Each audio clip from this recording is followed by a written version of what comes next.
Hey everyone, and welcome back to my kitchen. Today, we're going back to basics, with a recipe that's an absolute classic for a reason. We're making a super soft, moist, and delicious vanilla sheet cake, topped with the dreamiest, creamiest vanilla butter. This is the perfect cake for birthdays, potlucks, or honestly, just a Tuesday when you need a little pick-me-up. It's simple, it's a crowd pleaser, and I promise, it's way easier than you think.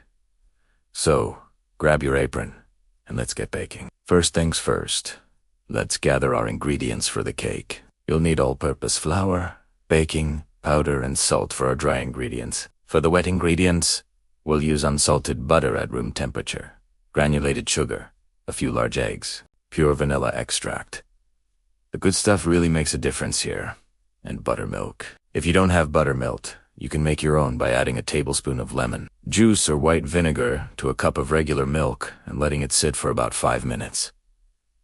It gives the cake an incredible tenderness. Let's start by preheating our oven to 350 degrees Fahrenheit, or 175 Celsius. Then, we'll grease and flour a 9 by 13-inch baking pan. I like to add a parchment paper sling to make lifting the cake out later a breeze. Now, in a medium bowl, whisk together your flour, baking powder, and salt. This just helps to ensure everything is evenly distributed. Set that aside for a moment. In a large mixing bowl, or the bowl of your stand mixer, we're going to cream together the softened butter and sugar. Beat them on medium-high speed for about 3 to 5 minutes, until the mixture is light, fluffy, and almost pale in color. This step is super important because it incorporates air into our batter, which is key for a light cake texture. Don't rush it. Once it's fluffy, we'll add the eggs one at a time, beating well after each addition. Then, stir in that beautiful vanilla extract. Now it's time to combine our wet and dry ingredients. We're going to do this by alternating between the flour mixture and the buttermilk.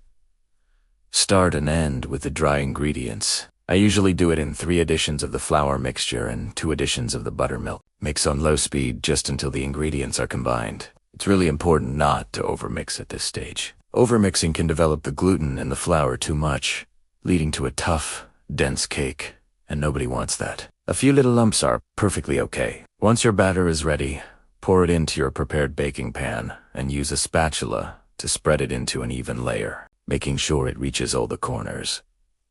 Now, it's ready for the oven.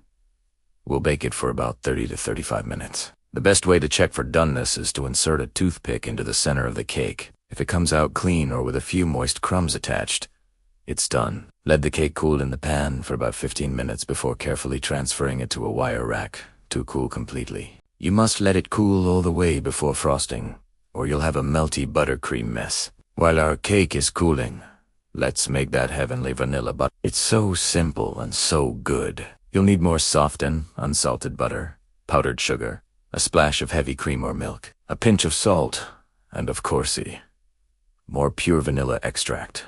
In your mixing bowl, beat the softened butter on medium speed until it's super creamy and smooth, about 2 minutes. Then, with the mixer on low, gradually add the powdered sugar until it's all incorporated. Be sure to scrape down the sides of the bowl. Once the sugar is mixed in, add the vanilla and the salt. Now, increase the mixer speed to medium-high and beat for another 3 to 5 minutes. This is the secret to getting that incredibly light and fluffy texture. The frosting will get noticeably paler in color. If your frosting seems a bit too thick, you can add the heavy cream or milk 1 tablespoon at a time until you reach your desired consistency. I love a frosting that's thick but easily spreadable. Okay, our cake is completely cool, and our buttercream is whipped to perfection. It's time for the best part. You can either frost the cake right on the cooling rack or transfer it to a serving platter. Plop that glorious frosting right in the middle of the cake, and use an offset spatula or the back of a spoon to spread it evenly all over the top. I love making little swirls and swoops in the frosting for a rustic, homemade look. If you want to get fancy, you can add some colorful sprinkles on top before the frosting sets, and that's it.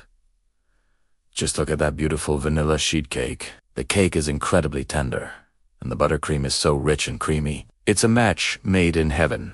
This cake stores really well in an airtight container at room temperature for a couple of days, but I have a feeling it won't last that long. It's perfect for sharing, and I just know it's going to be a huge hit. Thank you so much for baking along with me today.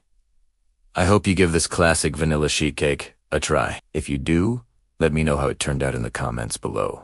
Don't forget to like this video and subscribe for more delicious recipes every week. Happy baking, and I'll see you next time.